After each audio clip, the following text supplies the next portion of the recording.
Olá, eu sou Cecília Celeste. Aqui nesse canal nós falamos sobre leituras aqui nesse dia frio, né?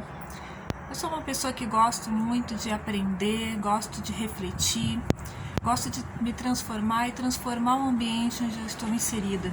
E gosto de trazer às outras pessoas também a possibilidade de refletir, repensar, né? De conhecer outras coisas, ver outros pontos de vista. Então, hoje que eu quero trazer aqui um livro que não está fisicamente comigo, mas é um livro muito bem escrito de um autor que eu já fiz um vídeo sobre esse autor, aqui em algum lugar vai aparecer. Hoje eu quero falar sobre o livro Dom Casmurro, do Machado de Assis. O livro é uma narrativa em primeira pessoa do Bento Santiago, que já lá nos seus 50 e poucos anos resolve fazer uma reflexão de sua vida. Mas quando é que esse livro foi escrito? Esse livro foi escrito e foi publicado no ano de 1900.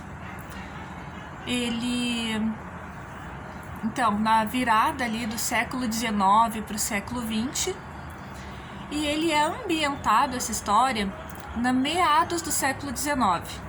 Então, já é república, já estamos quase entrando no século XX, mas ele se ambienta no período do Império, do Segundo Império. O Bentinho, então, ele faz uma reflexão de sua história e começa ali falando sobre como que ele veio ao mundo, né? Então, ele é filho único de mãe viúva que já tinha perdido o primeiro bebê, então ele era a pérola da mamãe. Ele era tudo na vida da Dona Glória. E desde criança, desde novo assim, né, desde gurizão, ele é apaixonado pela sua vizinha, que é uma moça pobre, né, a Capitolina. Mas a mãe dele, quando, né, começa a perceber ali que existe uma correspondência aí já na sua juventude ali, né, de mocinho, uma correspondência nesse sentimento, como ela havia feito uma promessa, né, de que se ela conseguisse ter um filho homem, ele seria padre. Ela aproveita para cumprir a promessa e manda o filho, o Bentinho, para o seminário. E lá ele conhece seu melhor amigo, Ezequiel Escobar, que é filho de um advogado, parece. E o Bentinho resolve sair do seminário e cursar a faculdade de Direito, então ele se torna advogado. Esse amigo dele, o Ezequiel Escobar, se torna comerciante, né, sai também do seminário, e ele se casa com a Sancha, uma amiga da Capitolina. Tempos depois, o Bentinho se casa com a Capitu. E eles são muito amigos, muito amigos. Mas o Bentinho é um cara que sempre tem as suas inseguranças.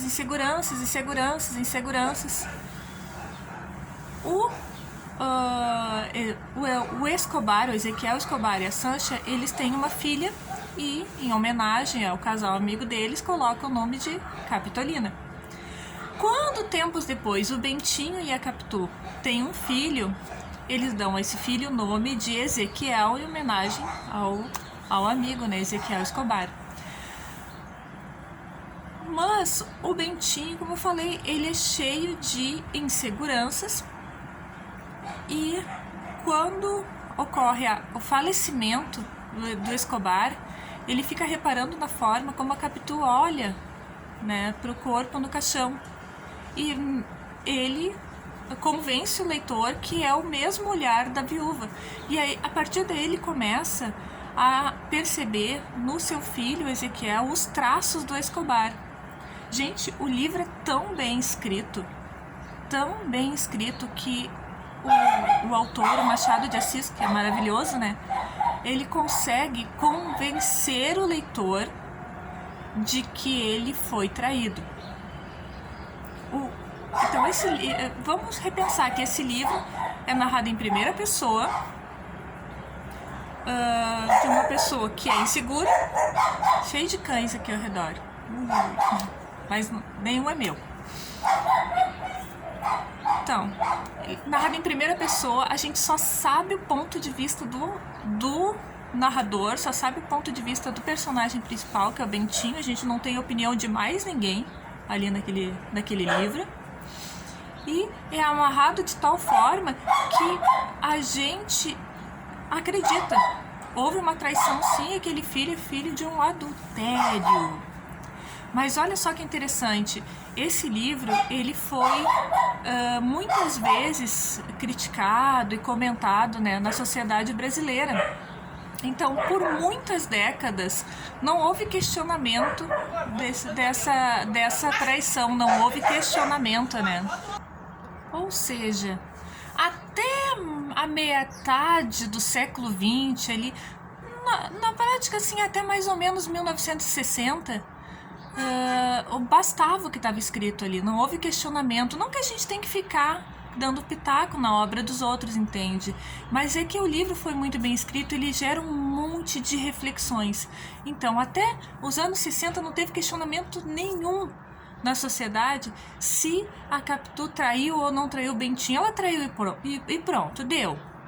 Só que a partir dos anos 1960 e 1970, principalmente ali com o movimento feminista, começou a se questionar, peraí, ela traiu o Bentinho ou ele acha que foi traído?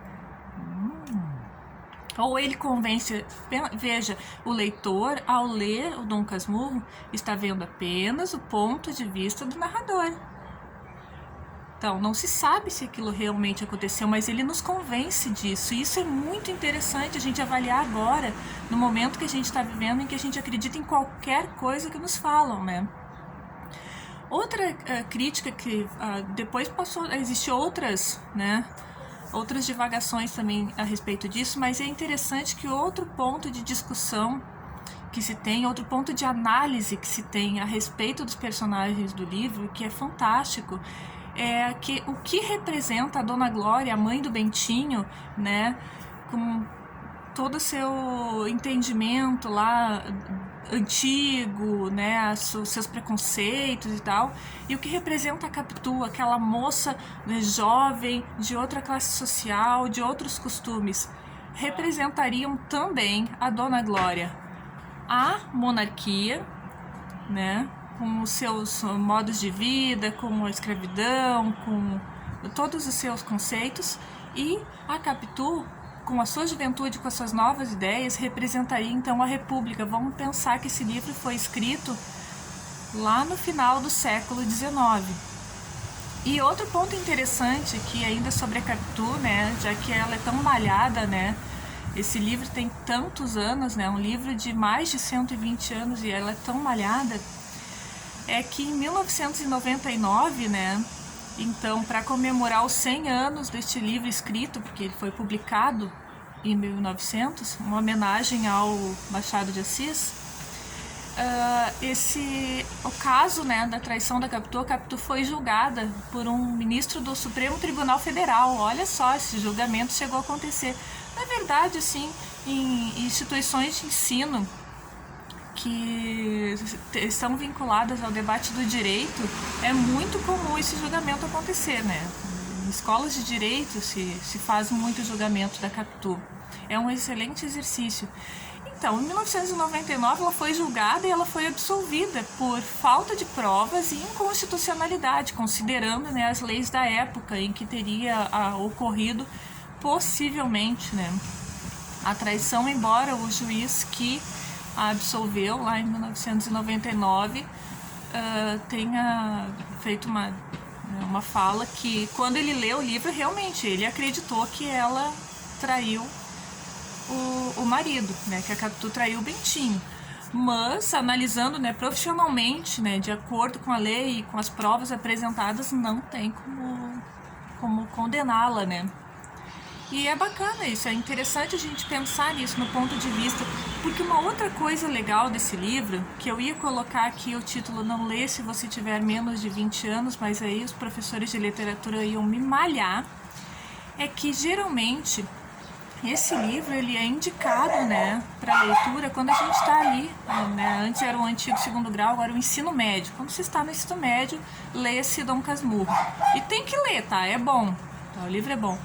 Acontece o seguinte, quando eu li a primeira vez, eu tinha 14 anos, eu não tinha experiência nenhuma de vida, eu nunca tinha nem beijado na vida. Então, quando eu li, eu achei o livro chato pra caramba.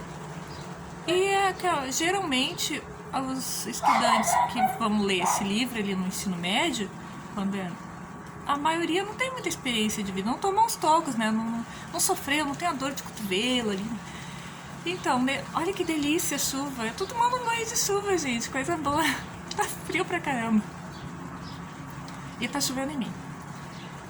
Então, quando a gente não tem experiência de vida, esse debate eu vi entre professores de português numa rádio, muitos anos depois.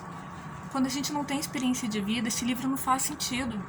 Mas depois, quando a gente começa a ter, assim, umas decepções amorosas, né? Um sofrimentinho aqui, outro ali, ou quem sabe tomar até um, né? Aí a pessoa começa a se apropriar do discurso do Bentinho. Olha que interessante, porque esse livro é escrito justamente para mexer com o emocional, né?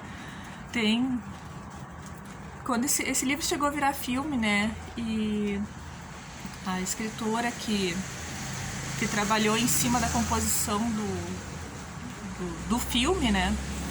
Ela chegou, agora não me recordo o nomezinho dela, mas esse filme é de 1968, se não me engano. Ela chega a falar que ela leu o livro uma vez e ela teve um entendimento sobre a inocência ou não inocência da Capitu. Aí quando ela leu de novo, ela teve outro entendimento. E aí, sempre que ela relia, ela mudava de lado, porque o livro realmente nos instiga de um jeito impressionante. E a reflexão que eu quero trazer aqui para você nesse dia de chuva, antes que eu fique ensopada, é o seguinte: você é capaz de julgar, apontar o dedo para alguém quando ele simplesmente lhe contam uma história, ou quando ele simplesmente essa história é contada a respeito de outro alguém, e esse outro alguém, não sei, você não leva muito fé nessa pessoa, não sei, não fui com a cara daquela pessoa, não acho essa pessoa muito legal e me falaram algo ruim sobre essa pessoa. Isso te basta para você simplesmente achar que é verdade? Ou você consegue ter a maturidade suficiente, a frieza, para simplesmente ouvir dizer, aham, tá, e não morreu aqui porque eu não conheço outro lado? Pensa nisso com carinho, olha que isso é uma baita reflexão. E para quem não leu Dom Casmurro, ai, tá na hora de ler. Esse livro é muito bem escrito, é maravilhoso. E Machado de Assis eu adoro. Beijo, fica com Deus.